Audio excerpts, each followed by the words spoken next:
Hi friends, this is called the jar sorting activity. On the front, it shows you kind of what to do. There's 3 different sizes.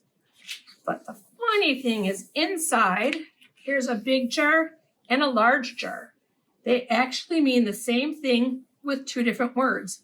Big and large mean the same thing. So you choose which one you want to use, or you could use both. Then there's a medium-sized jar and a small and little. Small and little mean the same thing and they are the same size. So you can choose to use one or both of the same one. But medium, meaning in the middle, just has 1 jar.